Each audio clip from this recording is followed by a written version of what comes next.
On July the 26th, Egypt's charismatic new leader, Gamal Abdel Nasser, seized control of the Suez Canal. The British Prime Minister, Sir Anthony Eden, was determined to get it back, as his wife recalls. There was nothing but Suez, Suez, Suez, morning, noon and night in number 10. This is the story of how Eden conspired with France and Israel to wage war against Nasser. I have a plan of action, Sir Anthony, for Britain and France to... Of a secret conference near Paris. But the trip to Paris was to be entirely secret. Nothing was to be known about this whole arrangement. Of a bizarre trip to a cabaret to ease conference stress. We were young guys. We wanted to see a famous French nightclub. A conspiracy that caused British diplomats to flounder. We were left maintaining a story which no one believed. A conspiracy that surprised Nasser, at least in part. We were thinking about French collusion with Israel. We were keeping completely out of mind the British collusion.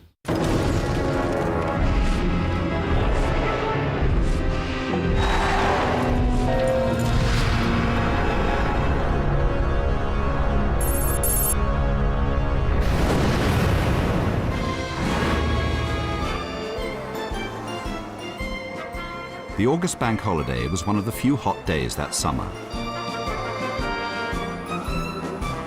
But while many were soaking up the sunshine, the British bulldog was becoming dimly aware of an impending call to arms.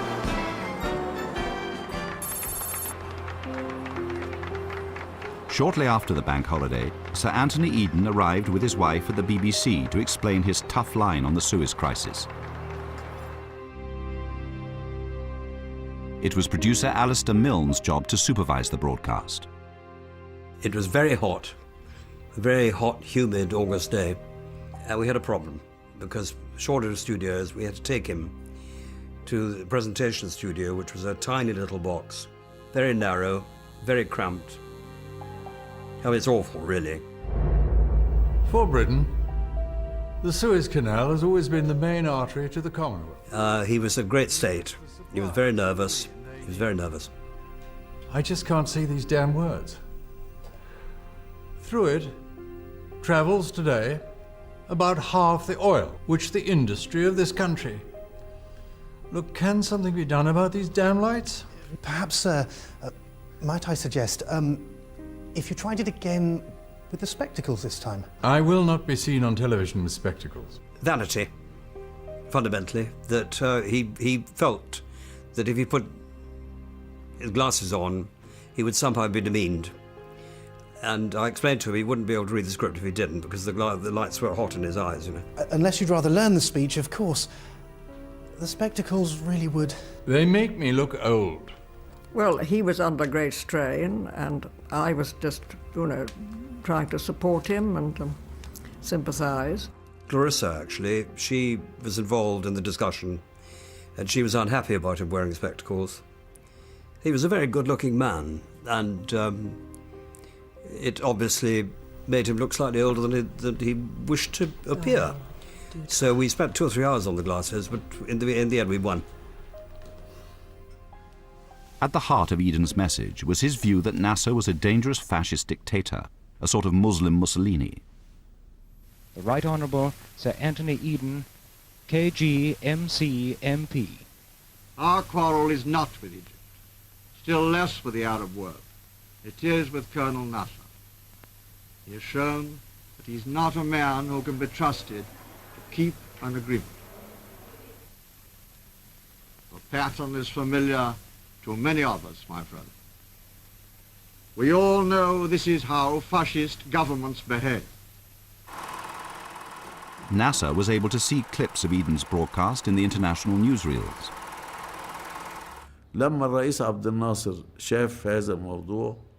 I talked to President Nasser after he'd seen the clips. He said, "This is not a prime minister, a man who resorts to such a theatrical manner and gives this kind of speech." With dictators, you always have to pay a higher price later on. For their appetite grows with feeding. وكان رأي عبد الناصر أن إيدن رجل ضعيف. Nasser's view was that Eden was a weak man, and a weak man always takes severe measures to prove himself. يعني إجراءات عنيفة ليثبت. From the start, Eden wanted the option of using force if Nasser would not climb down. At the beginning of August, 20,000 reservists were called up. Suez was not a popular destination.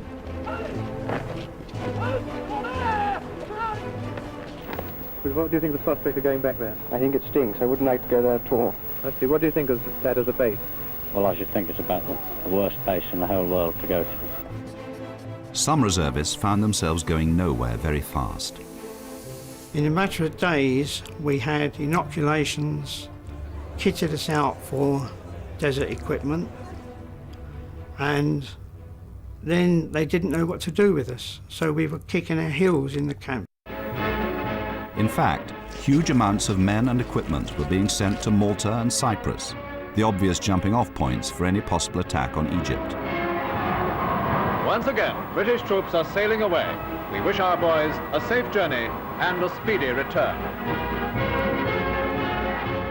For in the words of Sir Anthony Eden, we have too much at risk not to take precautions. In a secret underground bunker, planners were working out how to assemble a big enough force to defeat the Egyptian army and occupy the country. Successful.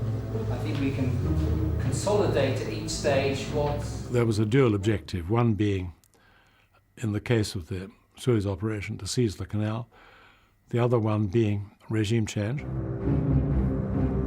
The planners asked the Bank of England to design and make plates for an occupation currency.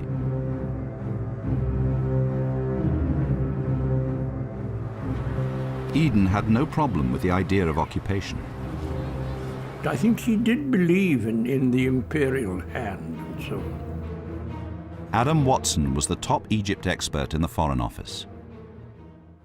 I think Eden had in the back of his mind that there were a great many people in the Arab world who would welcome benevolent, firm British rule, and that the occupation of Egypt would be a thing which would come to an end quite quickly, if possible, once a government had been set up which was reasonable and friendly to us.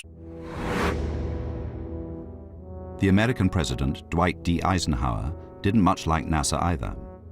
But he didn't want one of his closest allies starting what he regarded as a colonial war, particularly when he was running for re-election.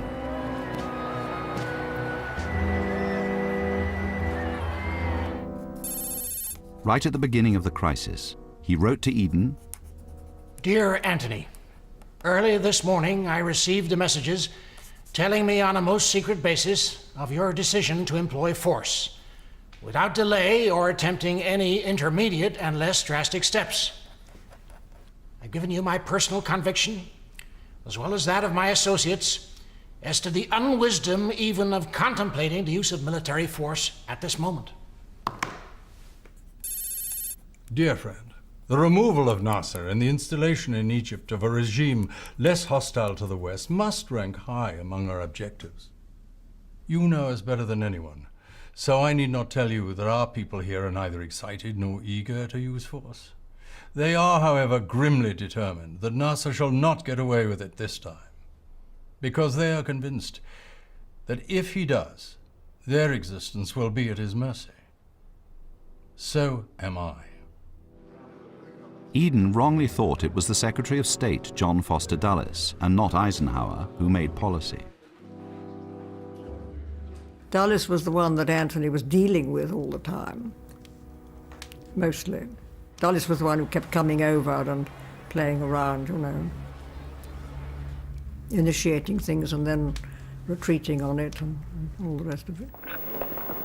Excuse me, sir, would you care to make any statement on the talks for television? No, thank you very much. No statement. It was often difficult to know where Dulles stood. His signals were very often ambivalent, yes. They implied that he would condone the use of force. they implied that he was totally with us in wanting to pull Nasser down, which in a way I think he was, but he wasn't prepared to do anything about it. This ambivalence may have encouraged Eden to believe that he could ignore Eisenhower's warnings.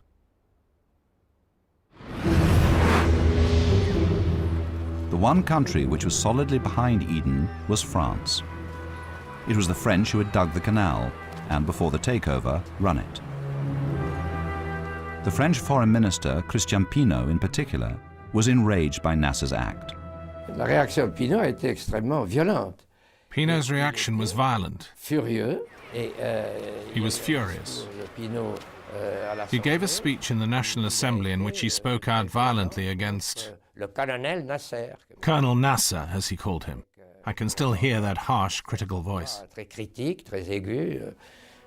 Voilà. Crucially, the French were angry about Nasser's interference in Algeria, then ruled by France. 500,000 troops were fighting a brutal war against a powerful independence movement. Nasser was supplying the rebels with arms. He saw himself as the leader of the Arab struggle against colonialism. It is our responsibility to help our Arab brothers everywhere.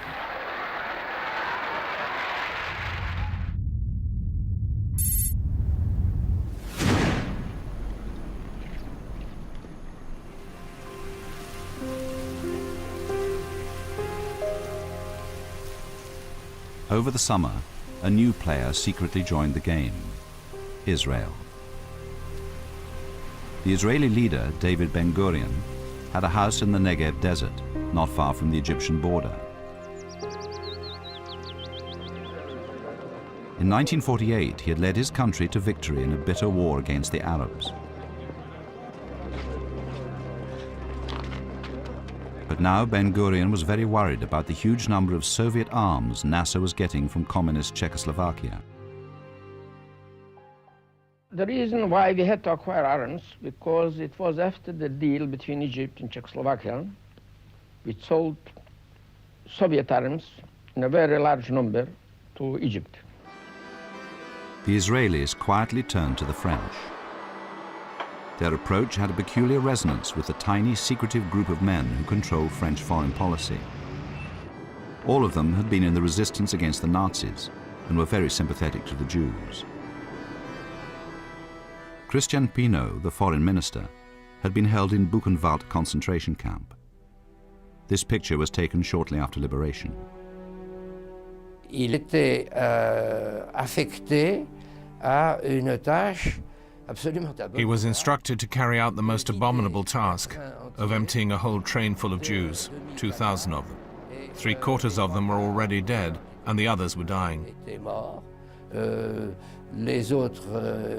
That was a memory that affected him profoundly. The day after Nasser took over the canal, a top Israeli was called in by the French Minister of Defense, Maurice Bourges-Monnery.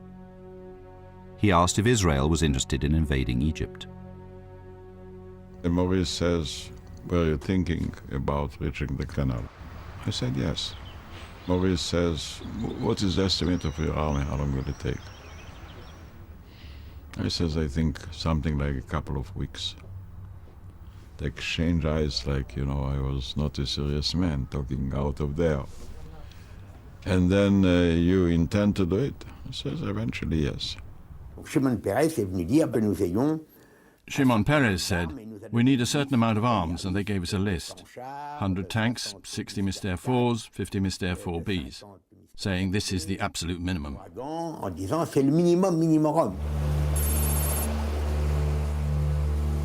The French now began to speed up their arms deliveries. They were done in secret, as the West was supposed to be observing an arms embargo in the Middle East. French landing craft brought tanks and lorry loads of arms to a deserted beach near Haifa in the middle of the night. The Israeli Chief of Staff, Moshe Dayan, was present. So was the head of his office, who took these photos. It was extremely exciting for us. It was like redemption. for many months after the arms deal, the Czech arms deal, we were very worried. We don't know what will happen, because we knew that Nasser will attack us as soon as he's ready and as long as Israel doesn't have a competing force. The American president realized that he was not getting a complete picture of what was going on. Eisenhower was concerned that there was collusion going on between the French and the Israelis. He said, "I'll G2 my friends if I have to." Now, G2 means intelligence, that he was going to use intelligence techniques to determine what was going on. And that was the use of the U-2. The U-2 was the first spy plane to do what is commonplace now. It could photograph amazing details from a very high altitude. France's public posture was that they were only supplying Israel with 12 Mystères because of the arms embargo. But the U-2 revealed the truth. Prior to this time, the Israelis just had a collection of old World War II aircraft. When we overflew them on the 29th of August, we found not only 60 Mystères. Looking down, all of a sudden, the Israelis had a strike air force. And the French had told Eisenhower that they were going to sell Israel 12 aircraft, 12 Mystères. When we saw 60, Eisenhower was livid.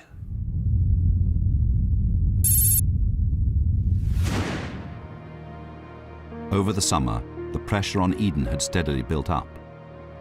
2 conferences to find a peaceful solution had come and gone. There was nothing but Suez, Suez, Suez, morning, noon and night in number 10. We would go to Chequers, I suppose, for the weekend, but then Chequers is just an office in the country, so that's no rest at all. I think we once went to a play. I don't remember any relaxation otherwise. The stress affected Eden. His health had been fragile ever since a botched gallbladder operation 3 years earlier. I woke with pain just after 3:30 and took some pethidine. I never got back to sleep again. I could see how many pill bottles there were. And so at that period, I don't think that he was taking anything he hadn't always been taking since his first operation. Nasser, by contrast, felt considerably less stress. The strange thing was that following the takeover of the canal and the threats which were made, his certainty about an attack began to decrease. The more time passed, the more he would say that no attack was going to happen.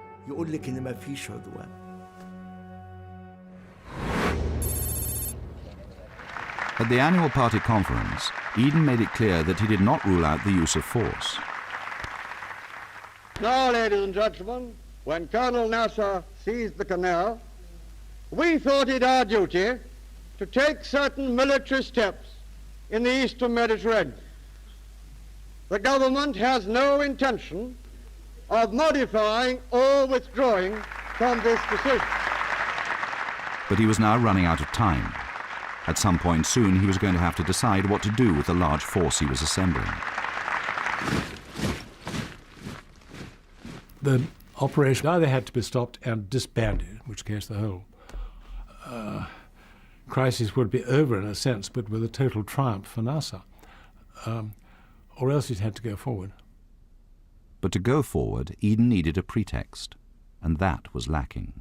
Here he was with this personal declaration of war against Nasser, but no means of putting it into effect, because although Nasser had nationalized the Suez Canal Company, he hadn't given us any casus belli. He hadn't actually stopped a ship or arrested a British subject or shot anybody or done anything which would give us the opportunity to go in and invade. And this was frustrating Eden enormously.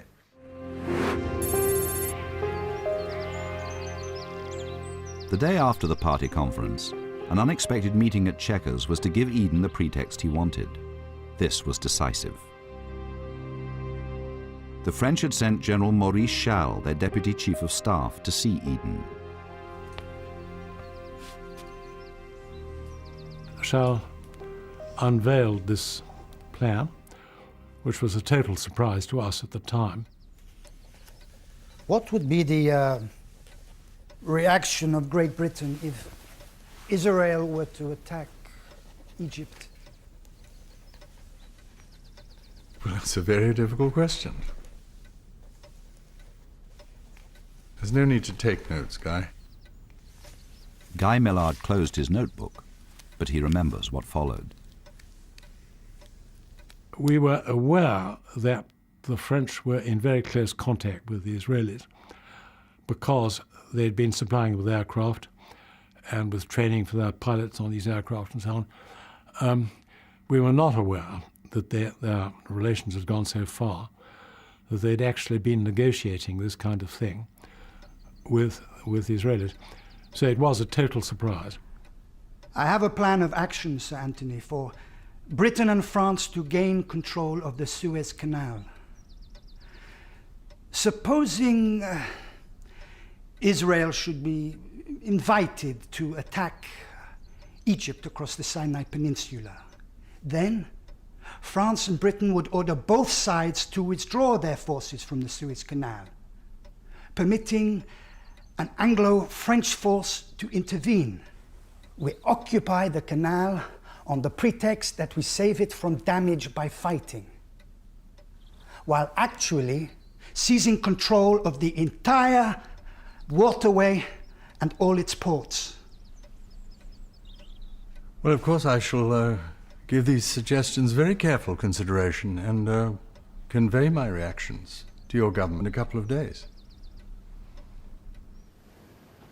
It was as if suddenly the heavens had opened, and here was the opportunity at last.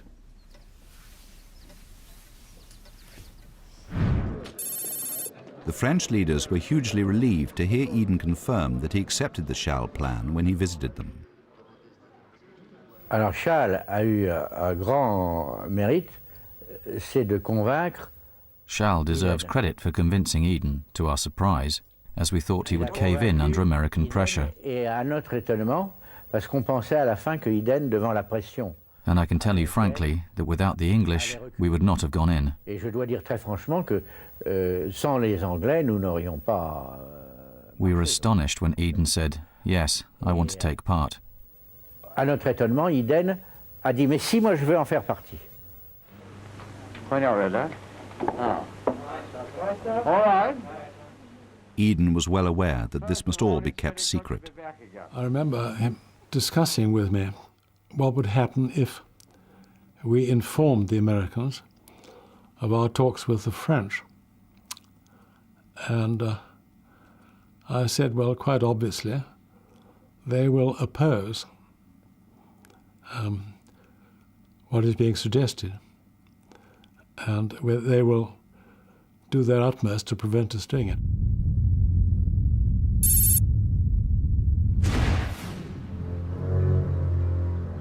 The French now took the initiative. They persuaded their two allies, Britain and Israel, to sit down together with them and plan a war. The location they chose was a villa hidden away in the Paris suburb of Sèvres. Ben-Gurion and his most trusted advisors managed to leave secretly for France. On our way to the airport, in the car there were the three of us, Ben-Gurion, Diane and myself. Diane put on a pair of glasses, and Ben-Gurion put on a hat of his head, which was so famous with, you know, the flowing white hair. And I was squeezed in the middle between the two of them. The omens were not good. Ben-Gurion had very mixed memories from the time when the British ruled Palestine. Ben-Gurion, at that time, didn't trust Great Britain. Eden was a little bit of an exception, being close to Churchill, but Ben-Gurion wasn't convinced that he's a man that can make decisions. Eden sent his foreign secretary, Selwyn Lloyd, a man not always at ease with foreigners. Nothing was to be known about this whole arrangement. And we were picked up there and taken to a villa at Sèvres which was the center of the resistance during the war.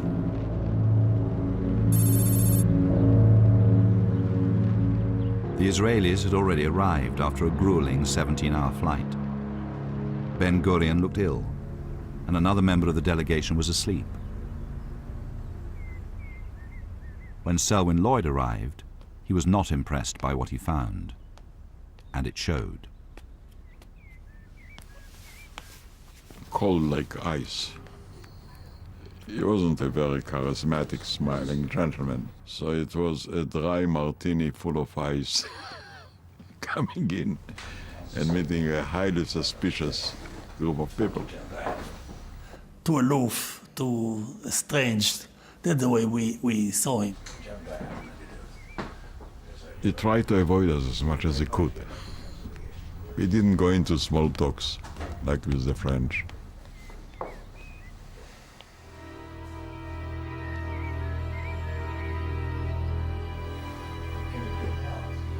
The representatives sat arguing around the dining table from tea time till midnight.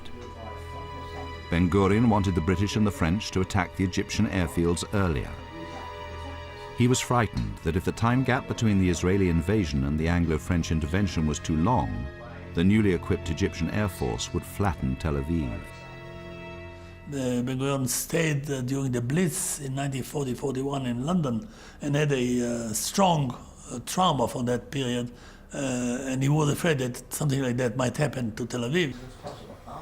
Ben-Gurion put considerable pressure on Selwyn to agree to advance the attack on the airfields by 72 hours.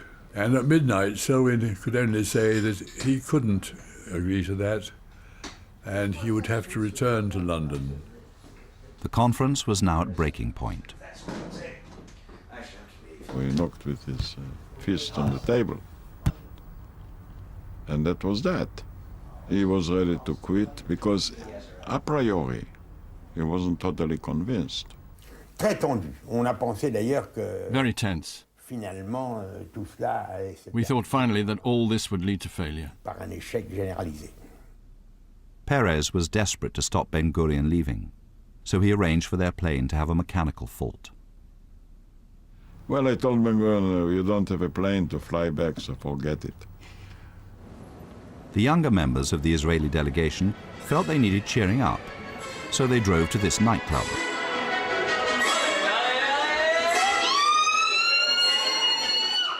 We were young guys. We wanted to see a famous French nightclub. Beautiful one, very gallant.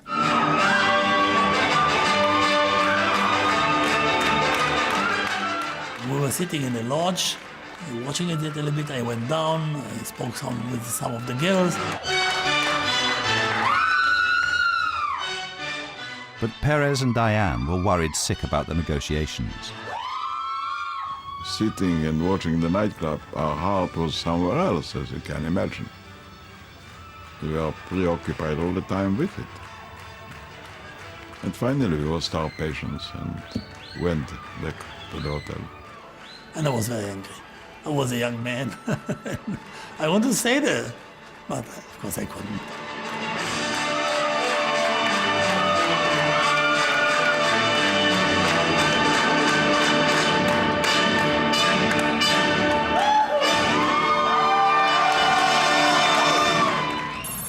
Following day, with the talks in abeyance, the French foreign minister flew to London to try and find a compromise. Ce qui l'avait frappé, c'était le côté solennel. What struck him initially was the solemn and cold nature of the meeting. Une sorte de jury. He got the impression that he was in front of a sort of jury who were interrogating him. There were several cabinet ministers surrounding Eden. Qui entourait Eden. Bon, il en a retiré l'impression que finalement il avait convaincu. He came away feeling that he had finally convinced Eden, but he felt there was still some hesitancy. Il y avait des réticences, c'est sûr. In fact, Eden's only condition was that Israel must make an attack which clearly threatened the canal. The next morning, he sent a new man, Patrick Dean, the chairman of the Joint Intelligence Committee, back to France with instructions to sort this out. Dean put this point to General Diane when he and Logan arrived in the afternoon. Diane picked out of his pocket a packet of cigarettes, which had almost empty, and scribbled on the packet a sketch map of the canal and indicated that the main thrust of the Israeli attack, when it was launched, would be westward. I pressed him again, what is going to be a serious attack on the canal with that scenario? The Israeli target marked on Diane's sketch, though vague, seemed close enough to the canal to be a threat, so meeting Eden's crucial precondition. But the French and the Israelis wanted to get the British agreement in writing. About now, we heard a typewriter being used in a neighbouring room. We hadn't anticipated that there would be a record, it hadn't been mentioned. The French and the Israelis made it clear they expected Dean to sign. After conferring with Logan, he did. After the signature, the British just left immediately. There were no shake hands or something like that, just goodbye, goodbye, and they left. But the French and the Israelis remained in Sevres, and they opened up bottles of champagne. There was a very strong mood of fraternity by then.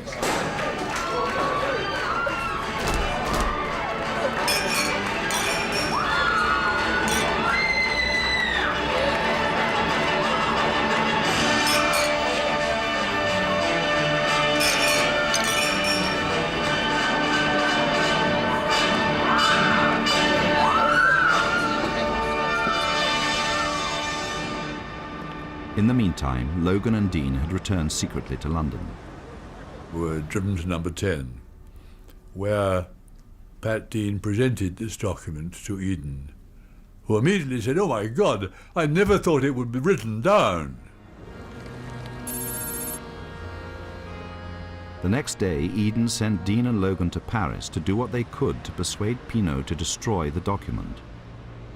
J'étais aggravé par le fait que we were a little aggrieved that Eden had made it known through Dean that he wanted to burn the freshly signed agreement, so as to leave no trace.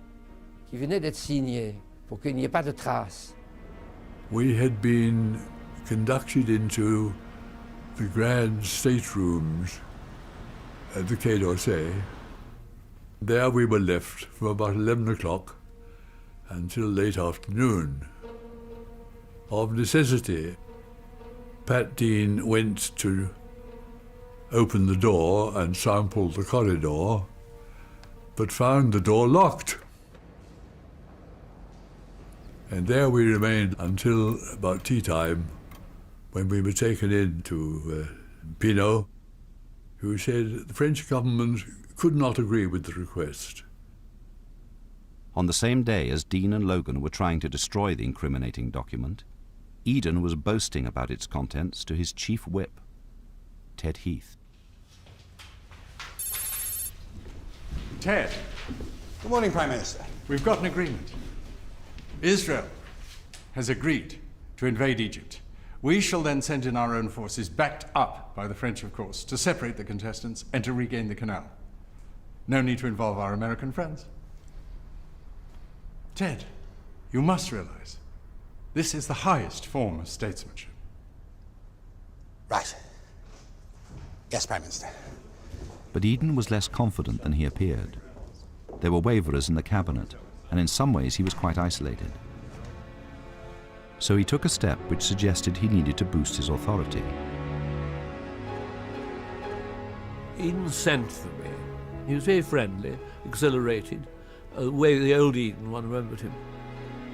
Anthony Montague Brown was private secretary to Sir Winston Churchill. Eden said, if I were to offer Winston a seat in the cabinet without portfolio, would he accept? And I was astounded. I couldn't imagine anything less likely. I said, I don't think he'd like responsibility without power. Montague Brown duly reported back to Churchill. He listened without comment. I went through things with timing and so on. And I came to that bit. And then a broad smile spread over his face. I must say, you do take a lot on yourself. You refused me a seat in the cabinet without even asking me. And so I said, but you mean you wanted one? No, I don't want one.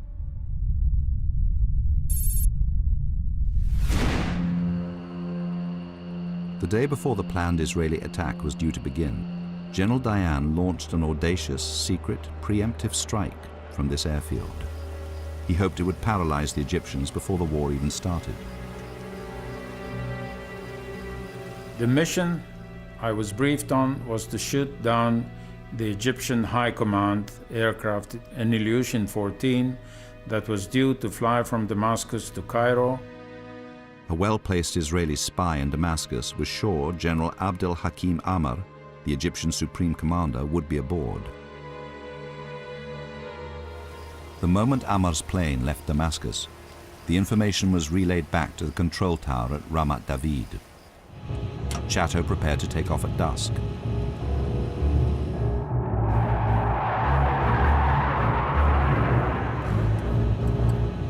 By the time he found the Egyptian plane, it was pitch dark. So I went to fly wing in wing. It was flying like this and I was flying like this. From there, he could look into the plane unobserved and see Egyptian staff officers. But when he dropped back and fired, he had to fly so slowly that his Meteor went into a spin. It exploded. Now you have a ball of fire spinning and a dark aircraft spinning, and it's hypnotic. You've seen the flames underneath you, above you, and so on, but it's for a fraction of a second. And then you're out. Many top officers perished, but Amr did not. At the very last minute, he'd switched to a later plane. But General Dayan was still very pleased, as Chateau discovered when he landed. Dayan was there, waiting. So he poured some cognac and said, well, shooting down at General Headquarters is half the war. Let's drink to the other half. NASA never found out what happened to his plane. The story was kept secret for decades.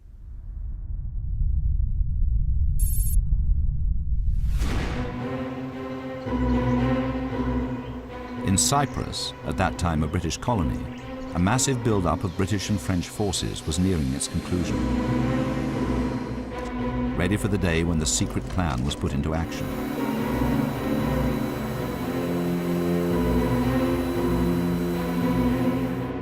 George Black was one of the pilots. By the time we got to Cyprus, the airfield at Akrotiri was very, very busy indeed, and not just with Royal Air Force aircraft, but of course we had the French aircraft there as well. Just hours before the planned Israeli attack on Egypt, 18 French fighter bombers were flown to Cyprus. The joint Anglo-French Air Force commander, Air Vice Marshal Dennis Barnett, assumed the aircraft were part of the Allied build-up on the island. I went down to the beach to look for Air Marshal Barnett. He was sitting on a rock. I said to Barnett, we have a squadron which is going to land at Akrotiri and then fly on to Israel. He went very pale and said, yes, I see. Il était très étonné. He was surprised, very surprised. It hadn't occurred to him that collusion with the Israelis could be possible. So he now discovered that alongside the Anglo-French operation, we had a separate covert operation with the Israelis. Even the squadron leader of the newly arrived French planes, Marcel Jouillot, was left in the dark about their next destination. Nous avons décollé d'Akrotiri. We took off from Akrotiri, having been given an envelope to open only once we were airborne.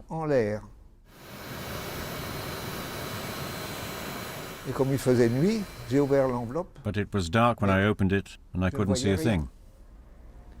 Finally, I vaguely saw through the light of the instruments the word Israel.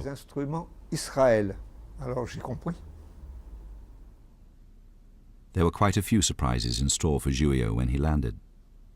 First, the Israelis immediately replaced the French markings on his plane with Israeli ones. Then he was photographed and given an Israeli ID card. If we were captured and imprisoned, we simply had to say, I'm Israeli. Sending the planes was part of a secret agreement between the French and the Israelis, designed to protect Israel from Nasser's Soviet bombers.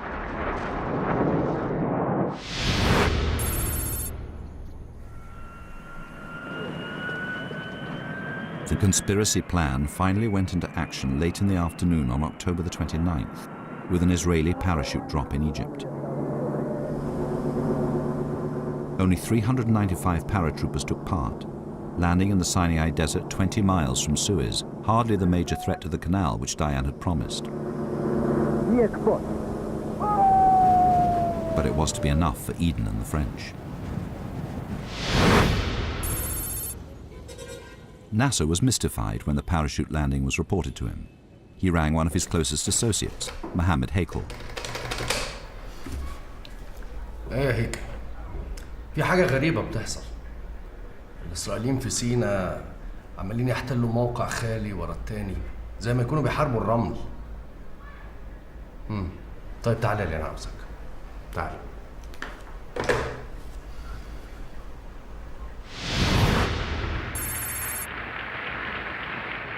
News of the Israeli attack reached the British ambassador to the UN, Sir Pearson Dixon, while he was at the Metropolitan Opera in New York.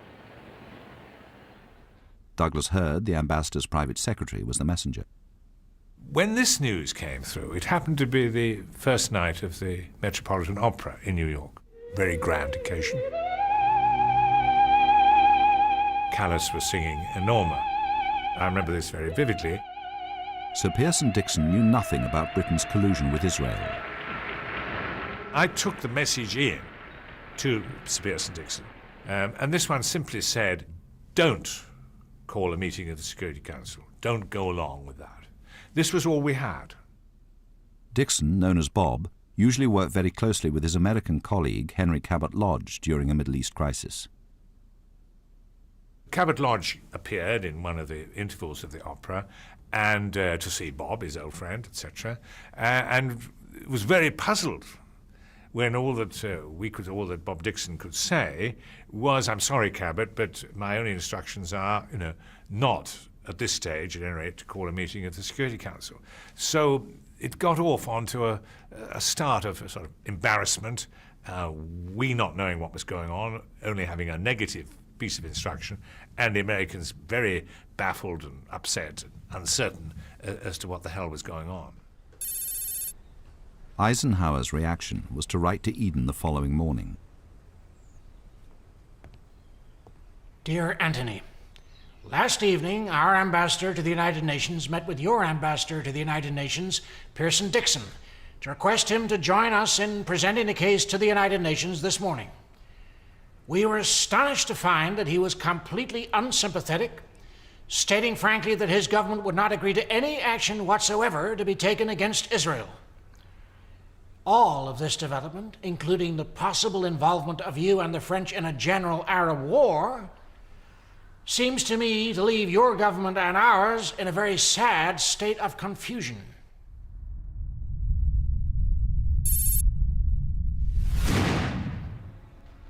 Eden was now approaching the point of no return. I took him these telegrams and I handed them to him, and he was sitting in bed, you see,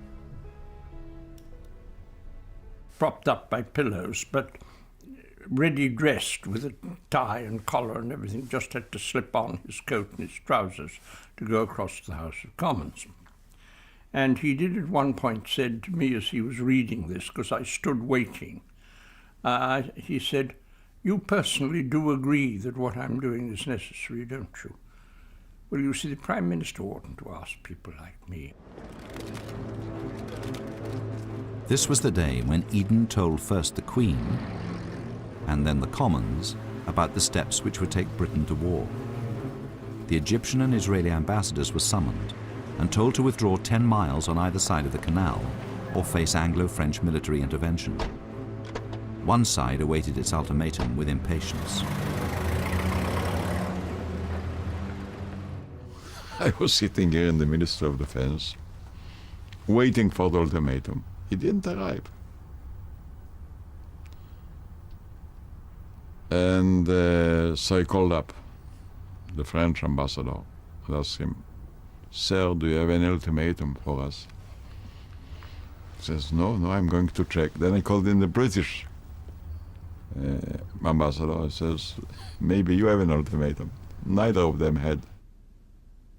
Except for one or two people, nobody in the British or French foreign offices knew anything about the conspiracy. Nasser rejected the ultimatum, thus giving Eden and the French the excuse they needed to invade. I haven't thought at all that Britain would would begin any attack against us, because it was clear that any attack against us would affect the British position all over the Arab countries and would mean the end of the British relations and influence in the Middle East. So we were waiting for Israeli attack. We were thinking about French collusion with Israel. We were keeping completely out of mind the British collusion.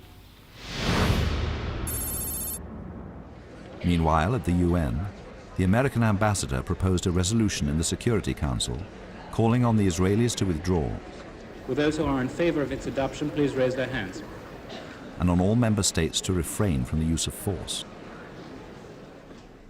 It was almost inconceivable that Britain and France should cast vetoes in view of their whole record in the UN and the position that they had there.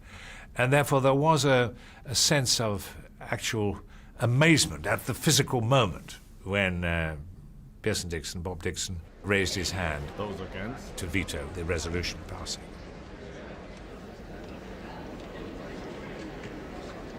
Abstention? Abstentions.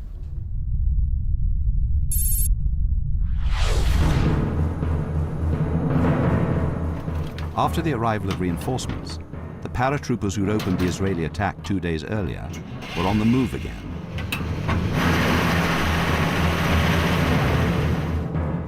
Lieutenant Colonel Ariel Sharon, their up-and-coming commander, had ordered his men to occupy the Mitla Pass, which lay between them and the Suez Canal. But there was no proper recce, and his men drove into a trap.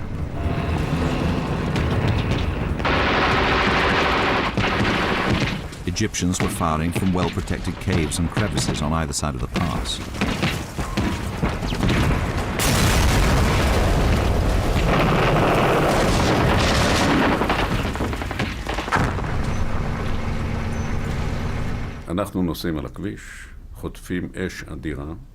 We were driving along the road, getting an almighty barrage from both sides. The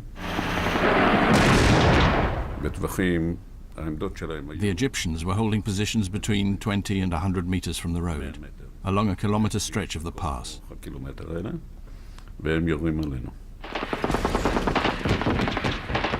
Sharon wanted his ambushed men rescued, and another unit was sent up and over a ridge above the pass to try and reach them. In this area, there was no place to hide. So the company commander told me, if they want me to charge, I will, and he almost cried. Despite the danger, they were ordered to charge. When we charged, heavy fire was shot against us. He was my company commander. He ran nearby myself. He got a bullet in his chest. I got a bullet in my helmet. Lieutenant Dan Zeev saw it all happen from below.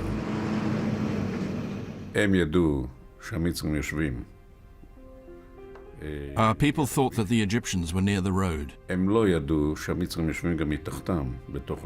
They didn't realize that they were also in the crevices further up, until they were shot from behind as they charged past.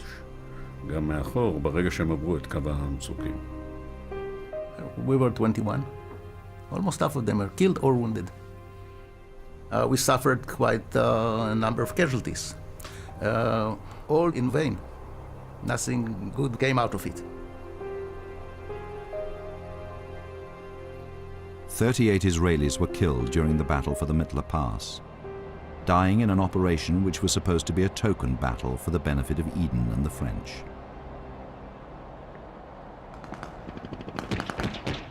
In the evening, the paratroopers moved along the contours of the pass, killing the Egyptians in the caves and crevices. 150 Egyptians died. The rest fled.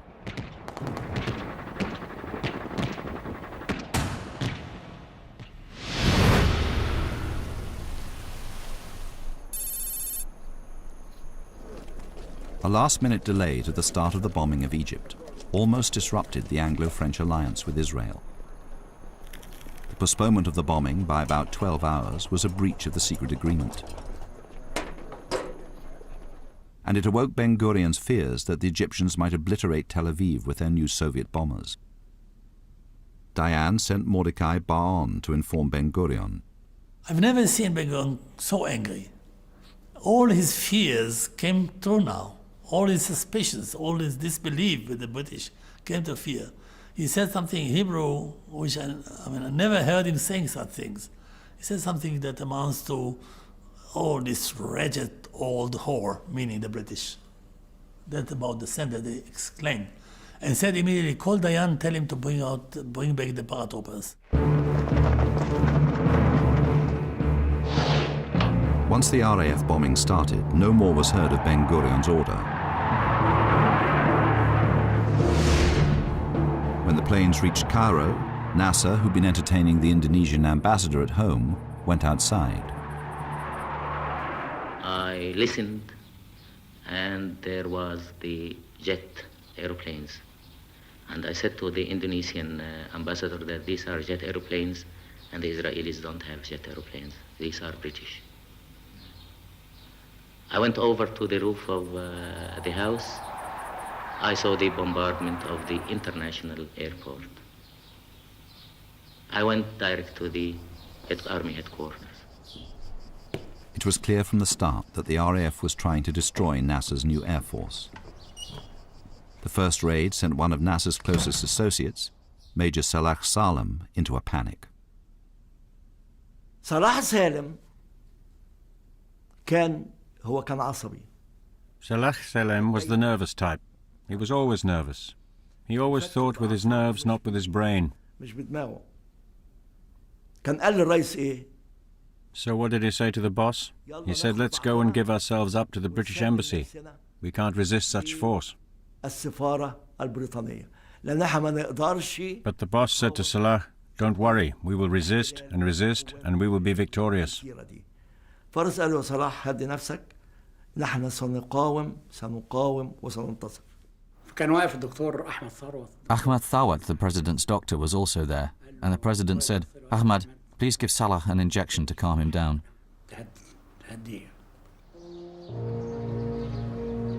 If Nasser had accepted Salem's advice and gone round to the embassy, he would have found the staff there busily weeding out incriminating documents.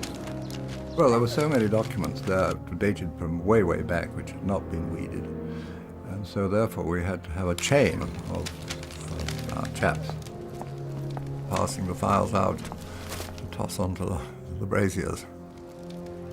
And I remember with some feeling of joy throwing on the file British Middle East policy and onto the brazier.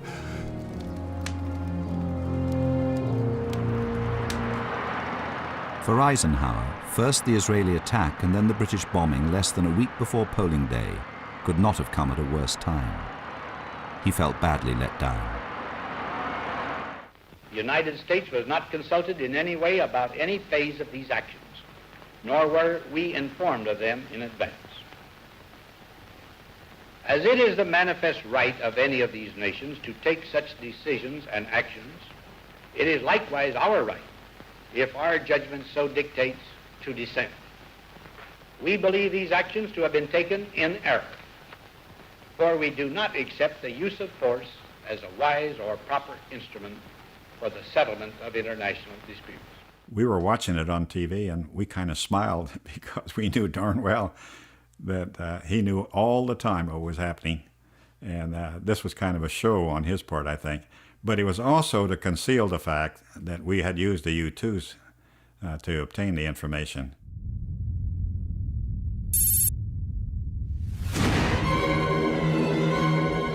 The following day, the British bombing continued in earnest. Once we got closer, there was just lines and lines of MiG-15s, all beautifully spaced outside the hangars. I mean, if you run down a line of aircraft and you just keep the trigger pressed the whole time and the gun sight on the target, you're going to destroy a lot of aircraft or damage them anyway. I would think there was the best part of 50, 60 MiGs on the ground. There was no attempt to put them onto shelters or leave them in the hangars or even disperse them on the airfield. It was unbelievable, really. I just couldn't believe that the aircraft were lined up.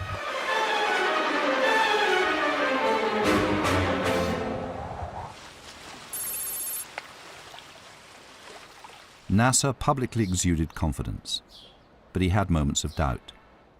A popular song of the time, "We have entrusted Egypt into your hands," strongly affected him.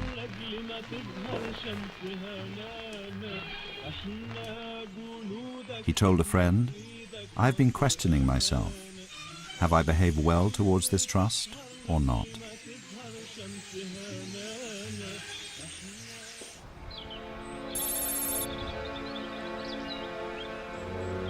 On Eden, the pressure was now even greater. The bombing and the knowledge that an invasion fleet was on its way to Port Said had aroused the Labour opposition. But a potentially wounding blow came at the end of a tumultuous debate from his own side. William Yates, a Tory well disposed towards Nasser, had discovered Eden's conspiracy with France and Israel. I had been to France, and I had come to the conclusion that Her Majesty's government was involved in an international conspiracy. It was chaotic what happened. The Labour members yelled, waved all the papers, stood on the benches, and it was really a most extraordinary sight. Everyone screaming and shouting. It was a bear pit, you know. It was very calm all through Suez.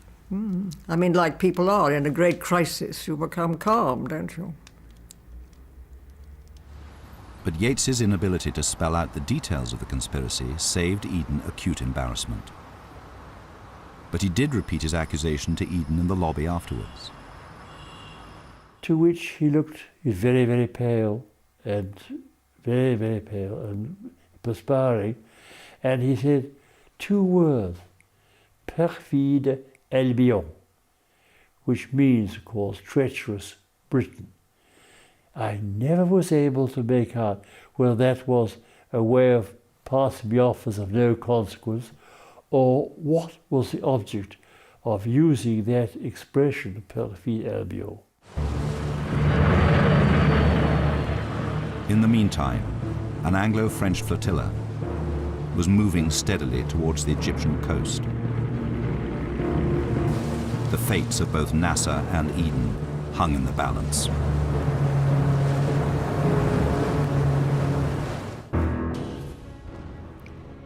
Next week, in the last episode of the series, the Suez crisis reaches an explosive climax as French and British troops invade Egypt to seize the canal with disastrous political consequences. And Radio 4 reveals new evidence on the role of MI6 during the Suez crisis, Saturday night at 8.